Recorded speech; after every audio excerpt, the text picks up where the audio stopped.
ചുഴലിക്കാറ്റ് ശക്തി പ്രാപിക്കുന്നു. ഒരിടവേളയ്ക്ക് ശേഷം സംസ്ഥാനത്ത് വീണ്ടും തുലാവർഷ മഴ കനക്കുമെന്ന് കേന്ദ്ര കാലാവസ്ഥാ നിരീക്ഷണ വിഭാഗം മുന്നറിയിപ്പ് നൽകി.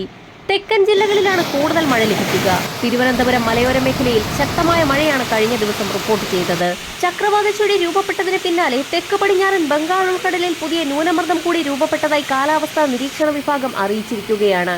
കേരളത്തിൽ അതിശക്തമായ മഴയ്ക്കാണ് സാധ്യതയുള്ളത്. ഉച്ചയ്ക്ക് ശേഷവും വൈകുന്നേരങ്ങളിലും രാത്രി വൈകിയും ഇടിമിന്നലോടുകൂടിയ അതിശക്തമായ മഴയ്ക്കൊപ്പം മണിക്കൂറിൽ 40 മുതൽ 45 കിലോമീറ്റർ വരെ വേഗതയിൽ വീശിയടിച്ചേക്കാവുന്ന ശക്തമായ കാറ്റിനും സാധ്യതയുണ്ടെന്ന് കാലാവസ്ഥാ നിരീക്ഷണ വിഭാഗം അറിയിക്കുന്നു. ബംഗാൾ ഉൾക്കടലിൽ ശ്രീലങ്കയ്ക്ക് സമീപത്തായാണ് ഇന്നലെ ന്യൂനമർദ്ദം രൂപപ്പെട്ടത്. കേരളത്തിൽ ഒറ്റപ്പെട്ട ഇടങ്ങളിൽ ഇന്ന് മുതൽ 20 വരെ ഇടിമിന്നലോടുകൂടിയ മഴയ്ക്ക് സാധ്യതയുണ്ടെന്നാണ് മുന്നറിയിപ്പിൽ വ്യക്തമാക്കിയിട്ടുള്ളത്. ഈ സാഹചര്യത്തിൽ വിവിധ ജില്ലകളിൽ അടുത്ത ദിവസങ്ങളിലായി കേന്ദ്ര കാലാവസ്ഥാ നിരീക്ഷണ വിഭാഗം അലർട്ടുകൾ പ്രഖ്യാപിച്ചു കഴിഞ്ഞു. സംസ്ഥാനത്തടുത്ത 3 മണിക്കൂറിൽ തിരുവനന്തപുരം, കൊല്ലം, പത്തനംതിട്ട, ആലപ്പുഴ, കോട്ടയം, ഇടുക്കി, എറണാകുളം ജില്ലകളിൽ ശക്തമായ ഇടിമിന്നലോടുകൂടിയ മഴയ്ക്കുള്ള സാധ്യതയാണ് പ്രവചിച്ചിട്ടുള്ളത്. ജാഗ്രതയുടെ ഭാഗമായി ഈ ജില്ലകളിൽ കേന്ദ്ര കാലാവസ്ഥാ നിരീക്ഷണ വിഭാഗം യെല്ലോ അലർട്ട് പ്രഖ്യാപിച്ചു.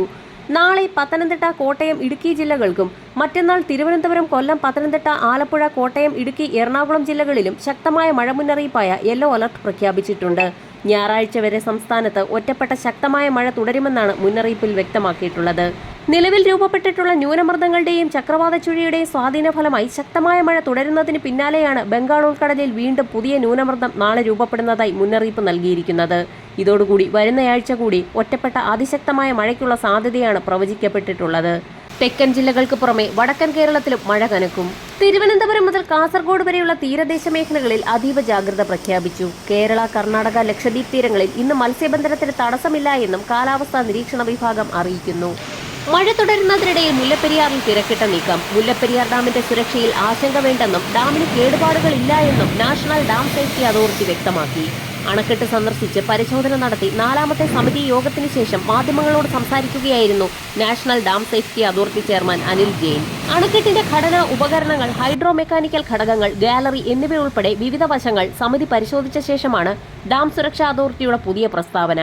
2025 മൺസൂണിന് ശേഷമുള്ള അണക്കെട്ടിന്റെ സ്ഥിതി പരിശോധിച്ചുവെന്നും അണക്കെട്ടിന് നിലവിൽ ആശങ്കപ്പെടുത്തുന്ന ഒന്നും കണ്ടെത്താൻ കഴിഞ്ഞിട്ടില്ല എന്നും പരിസ്ഥിതിയെ ബാധിക്കുന്ന ഒന്നും തന്നെ ഇല്ല എന്നും അദ്ദേഹം വ്യക്തമാക്കി. അണക്കെട്ടിനെ ചൊല്ലിയുള്ള കേരളത്തിനും തമിഴ്നാടിനും ഇടയിലുള്ള പ്രശ്നങ്ങൾ മേൽനോട്ട സമിതി യോഗത്തിൽ രമ്യമായി പരിഹരിച്ചു. എന്നാൽ ജനങ്ങൾക്കിടയിലുള്ള ആശങ്ക ഇപ്പോഴും ഉയരുകയാണ്.